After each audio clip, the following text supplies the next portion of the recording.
طریقے سے میں پڑھاؤں، عقیدت و محبت میں ڈوب کر اسی طریقے سے درود و سلام کا نذرانہ پیش کریں۔ الصلاۃ والسلام علیک یا رسول اللہ، الصلاۃ والسلام علیک یا حبیب اللہ، الصلاۃ والسلام علیک یا نبی اللہ، الصلاۃ والسلام علیک یا نور اللہ، وعلی آلک واصحابک یا حبیب اللہ، صلی اللہ تعالی علیہ وسلم۔ میرے پیارے آقا صلی اللہ تعالی علیہ وسلم کے پیارے دیوانوں، نئے سال کے آغاز سے ہی پوری دنیا میں بارگاہ امام عالی مقام رضی اللہ تعالی عنہ میں خراج عقیدت کا سلسلہ شروع ہو جاتا ہے۔ جہاں جہاں بھی غلام حسین موجود ہیں، وہاں وہاں ذکر حسین کا سلسلہ اسلامی نئے سال کے آغاز ہی سے شروع ہو جایا کرتا ہے۔ دنیا میں بہت سارے انسان آئے اور چلے گئے، اور آئیں گے اور چلے بھی جائیں گے، لیکن کچھ جانے والے ایسے بھی ہوتے ہیں جو صرف اس دنیا سے جاتے نہیں بلکہ جینے کا سلیقہ دے کے جاتے ہیں، زندگی گزارنے کا اصول دے کر کے جاتے ہیں، اور ڈگمگاتے ہوئے قدم کو ثابت قدم کیسے رکھا جائے اس کا ضابطہ دے کر کے جاتے ہیں۔ اور ایسے لوگوں کے سلسلے میں دنیا نے ہمیشہ کوشش کی کہ وہ ثابت قدم نہ رہیں، اور اس طریقے سے ان کے ساتھ ظلم کے پہاڑ توڑے جائیں کہ ان کے پائے استقامت کے اندر لغزش پیدا ہو جائے، اور پھر ان کا وجود دنیا کے لیے قابل تقلید نہ بن سکے۔ لیکن جس کے دل میں اللہ کی محبت ہو اور اس کے رسول صلی اللہ علیہ وسلم کی محبت ہو، اور جنہیں پروردگار اپنی مدد سے مالا مال فرمائے، دنیا اپنی جگہ سے تو ہل سکتی ہے بلکہ پہاڑ اپنی جگہ سے ہل سکتا ہے، لیکن وہ اللہ والے بندے دین سے ایک انچ بھی ہٹتے ہوئے نظر نہیں آتے۔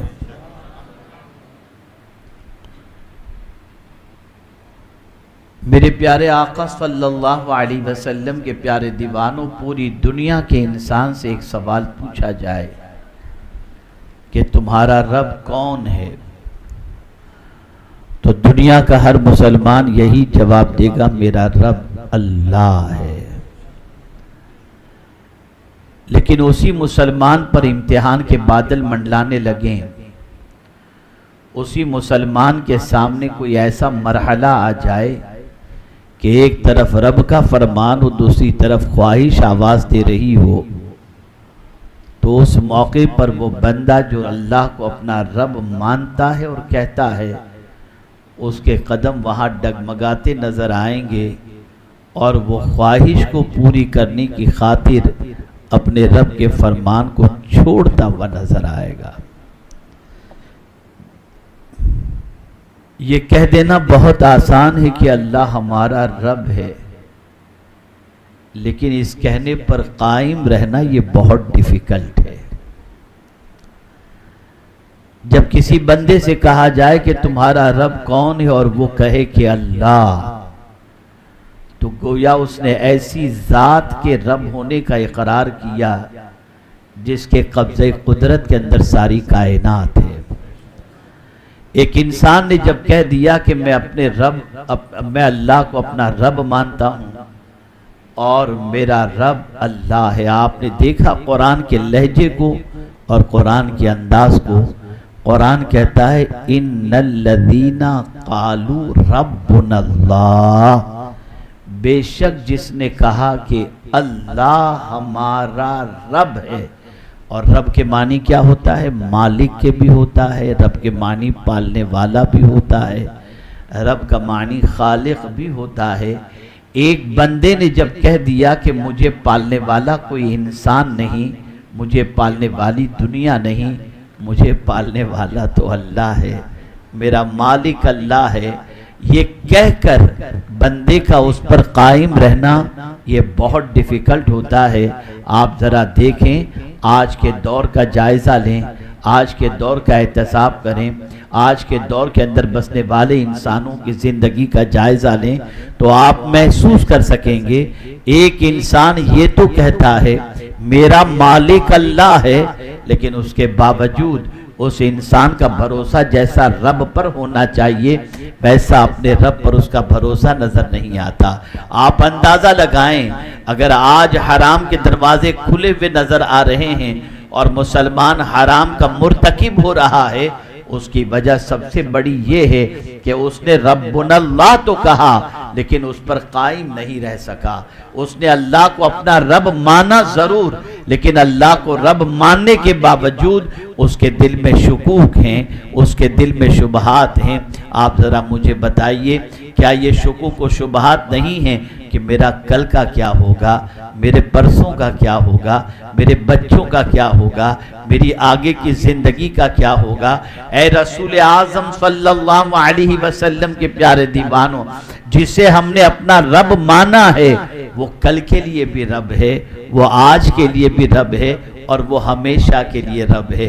ایسا مطلب نہیں ہے کہ آپ اپنے مستقبل کے بارے میں نہ سوچیں، آپ اپنے فیوچر کی فکر نہ کریں، اپنی اولاد کی فکر نہ کریں، ضرور فکر کریں، اپنی اولاد کے لیے مال جمع کر کے بھی رکھیں، اپنی اولاد کے مستقبل کی تابناکی کے لیے جد و جہد بھی کریں، اپنے لیے آپ کچھ بینک بیلنس بھی جمع کر کے رکھیں۔ اسلام اس سے منع نہیں کرتا، لیکن اگر کوئی شخص یہی جمع کی جانے والی چیزوں کو حرام طریقے سے جمع کر رہا ہے، یہ سوچ کر کہ کل میرا کیا ہوگا، آج گولڈن اپورچونٹی ہے، آج جمع کر لو پھر کل کا ہمیں نہیں معلوم، یہ وہ شخص ہے جس نے اللہ کو رب تو مانا ہے لیکن اس پر قائم نہیں ہے۔ اے رسول اعظم صلی اللہ علیہ وسلم کے دیوانوں،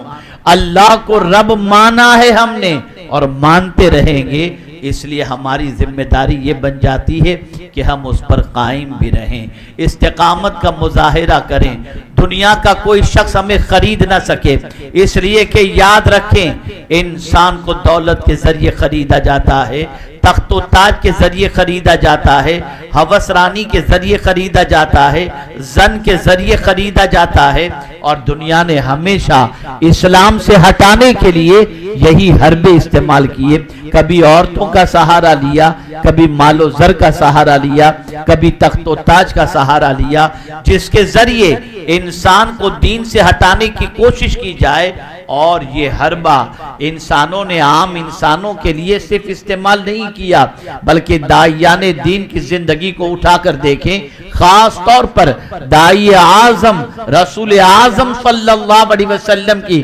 حیات طیبہ اٹھا کر کے دیکھیں تو آپ کو پتہ چلے گا کہ پیغمبر رحمت صلی اللہ علیہ وسلم سے بھی تو یہی کہا گیا تھا کہ آپ یہ دین کی دعوت جو دیتے ہیں، لوگوں کو یہ بتاتے ہیں کہ اللہ ایک ہے، یہ دعوت دینا بند کر دیجئے، اس لیے کہ اس کی وجہ سے لوگوں کے اندر انتشار پیدا ہو رہا ہے۔ آپ جو کہیں گے آپ کے قدموں میں رکھ دیا جائے گا، مال چاہیں گے تو مال، بادشاہت چاہیں گے تو بادشاہ، اور عرب کی کسی دو شیزہ سے شادی کرنا چاہیں تو آپ بتا دیجئے، ہم آپ کی شادی وہاں کرا دیں گے، لیکن آپ اللہ کو رب کہنے کی بات مت کرو، اللہ کی طرف دعوت نہ دو۔ لیکن اسی زمانے میں پیغمبر رحمت صلی اللہ علیہ وسلم نے دو ٹوک کہہ دیا تھا کہ میرے ایک ہاتھ میں چاند رکھ دو اور ایک ہاتھ میں سورج رکھ کر مجھے کہہ دو کہ میں اپنے رب کی طرف نہ بلاؤں تو سنو، میں چاند کو تو ٹھکرا سکتا ہوں،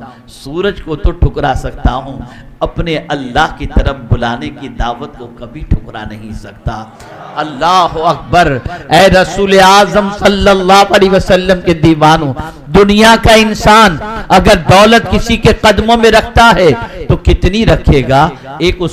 اس کے پاس جو کیپیسٹی ہوگی اسی کے مطابق رکھے گا۔ کسی کے پاس 10 کروڑ ہوں گے، کسی کے پاس 50 کروڑ ہوں گے، کسی کے پاس 1 ارب ہوگا، وہ قدموں میں رکھ دے گا۔ مت کرو دین کا کام، مت بلاؤ اللہ کی طرف، مت دین کی طرف لوگوں کو دعوت دو، اس لیے کہ اگر تم یہ دعوت دیتے ہو تو شیطان کا دھندا بند ہو جائے گا اور دنیا جو ہے سیدھے راستے کی مسافر ہو جائے گی، اس لیے اس دعوت کو بند کرو۔ لیکن اللہ اکبر، پیغمبر رحمت صلی اللہ علیہ وسلم نے عظیم درس عطا فرمایا کہ دیکھو، میں جب سچا نبی بن کر کے جلوہ گر ہوا ہوں تو ایک سچی دعوت کے سلسلے میں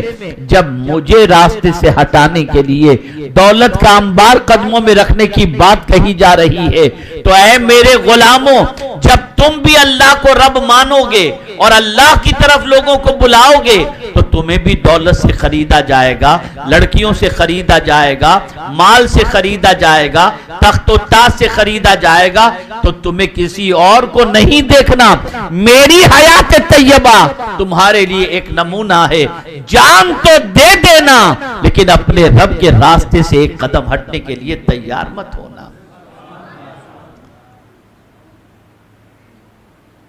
اور یہ بات بھی یاد رکھیں، اللہ جب ہم نے کہہ دیا تو آپ جانتے ہیں کہ ہمارے اللہ کی قدرت کتنی ہے، ہمارے اللہ کے پاس خزانہ کتنا ہے۔ ایک دنیا کا انسان کسی کو دولت دے گا تو اپنی بساط کو سامنے رکھ کر کے دے گا۔ 50 لاکھ ہیں تو 5 لاکھ دے دیا، 50 کروڑ ہیں 5-7 لاکھ دے دیا۔ اسے ہمیشہ ڈر ہوگا کہ کہیں میرا خزانہ ختم نہ ہو جائے، میری دولت کم نہ ہو جائے۔ لیکن میرے رب کی شان کیا ہے؟ ایک چیز کے بارے میں نہیں، ایک چیز کے بارے میں، کسی کے پاس دولت ہوتی ہے، کسی کے پاس جائیداد ہوتی ہے، کسی کے پاس زمین ہوتی ہے، کسی کے پاس اناج ہوتا ہے، کسی کے پاس کپڑا ہوتا ہے، کسی کے پاس زمینیں ہوا کرتی ہیں۔ وہ انسان دے گا جو اس کے پاس ہے، اسی کے اعتبار سے دے گا۔ لیکن میرے رب کی شان یہ ہے کہ وَإِن مِّن شَيْءٍ إِلَّا عِندَنَا خَزَائِنُهُ، اللہ فرماتا ہے ہر چیز کا خزانہ میرے پاس موجود ہے۔ دنیا کے انسان کا خزانہ ختم ہو سکتا ہے، قدرت کے خزانے میں کبھی کمی نہیں ہو سکتی۔ اے رسول اعظم صلی اللہ علیہ وسلم کے دیوانوں، وہ نہ جانے کب سے دے رہا ہے اور نہ جانے کب تک دے گا، لیکن آج بھی کرائسس کا مسئلہ نظر نہیں آتا۔ ہمیں آکسیجن مل رہا ہے، زمانے سے مل رہا ہے، بغیر پیمنٹ دیے ہوئے مل رہا ہے، پانی مل رہا ہے، بغیر پیمنٹ کیے ہوئے مل رہا ہے۔ کون دے رہا ہے؟ زمانہ اتنا گزر چکا، یہ کون ہے جو ہمیں یہ ساری چیزیں عطا کر رہا ہے؟ وہ پالنہار حقیقی ہے، وہ معبود برحق ہے، وہ خالق کائنات ہے، اور وہ صرف یہی چیزیں نہیں دے رہا، زندگی بھی وہی دے رہا ہے، موت بھی وہی دے رہا ہے، اولاد بھی وہی دے رہا ہے، نعمتیں بھی وہی دے رہا ہے، گھر بھی وہی دے رہا ہے، عزت بھی وہی دے رہا ہے۔ اللہ اکبر۔ جب ہم نے کہہ دیا اللہ ہمارا رب ہے تو پھر ڈرنے کی ضرورت کیا ہے؟ وہ رب تو ایسا ہے کہ تم کہیں بھی رہو وہ تمہیں دیکھتا بھی ہے، تمہاری سنتا بھی ہے۔ آپ ذرا سوچو میرے پیارے آقا صلی اللہ علیہ وسلم کے پیارے دیوانوں، کعبے کا طواف کبھی بند نہیں ہوتا، 24 آورز چالو رہتا ہے۔ اسی طریقے سے آپ دیکھیں اللہ کو مانگنے کے لیے پرٹیکولر کوئی ٹائم نہیں ہے کہ رات کے 2 بجے کے بعد دعا مت مانگنا، نہیں، جب چاہو تب تم دعا مانگو، تمہاری پکار کو اللہ سنتا ہے۔ اے رسول اعظم صلی اللہ علیہ وسلم کے دیوانوں، آپ مجھے بتاؤ، پروردگار جل جلالہ حی و قیوم ہے، جب اسے پکارو وہ تمہاری پکار کو سنتا بھی ہے، تمہاری پکار کا جواب بھی دیتا ہے، تمہاری دعاؤں کو قبول بھی فرماتا ہے۔ اب ایک بندہ جب ایسے رب کا ماننے والا ہو جائے، اب اس رب کے راستے سے اگر دنیا طاقت کے ذریعے ہٹانا چاہے تو آپ جانتے ہیں جو بندہ اللہ کو رب مان کر اس پر ثابت قدم رہتا ہے، دنیا کی کوئی طاقت اسے ہٹا نہیں سکتی، چاہے وہ تلوار لے کر کے آئے، چاہے بم لے کر کے آئے، چاہے کچھ بھی لے کر کے آئے، لیکن اللہ کو جب کسی نے رب مان لیا اور پھر اس پر وہ قائم رہتا ہے تو پھر آپ دیکھیں اللہ کی نصرتوں کا حال کیا ہوتا ہے، اس کی مدد کا کیا حال ہوتا ہے۔ میں نے جس آیے کریمہ کی تلاوت کا شرف حاصل کیا اس میں رب قدیر ارشاد فرماتا ہے ان الذین قالوا ربنا اللہ، بے شک وہ لوگ جنہوں نے کہا اللہ ہمارا رب ہے، ثم استقاموا، پھر اس پر قائم رہے۔ یہ اس پر قائم رہنا آسان نہیں ہے، ہمیں بہت ساری لالچی دعوت دیں گی،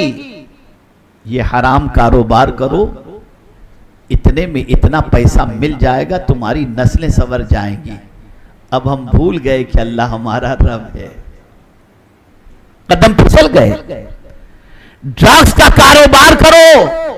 اتنا پروفٹ ملے گا کہ تمہاری نسلیں کھاتی رہیں گی، ہم بھول گئے کہ اللہ ہمارا رب ہے۔ آج اگر چیٹنگ کی جاتی ہے، اور اب تو کیا بتایا جائے، چیٹنگ کا مسئلہ اتنا آگے نکل گیا، اتنا آگے نکل گیا کہ پہلے تو لوگ دھندے میں اللہ کی قسم کھا کر کے چیٹنگ کرتے تھے، اب تو عمرے کے نام پر اور حج کے نام پر بھی چیٹنگ کرتے ہیں۔ اس سے آپ اندازہ لگا سکتے ہیں کہ قوم کا ضمیر کتنا مردہ ہو چکا ہے۔ یہ قوم سنورنے کے لیے تیار ہے ہی نہیں، زبان سے تو کہتی ہے کہ اللہ ہمارا رب ہے،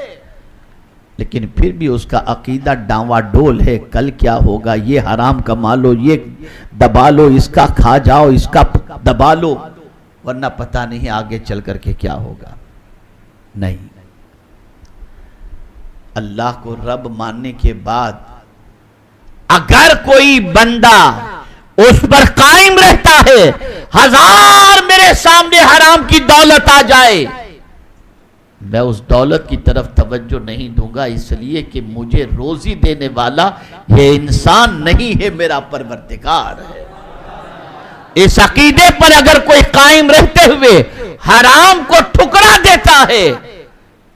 تو وہ جتنا چاہتا ہے اس سے زیادہ اللہ اسے عطا فرما دیتا ہے۔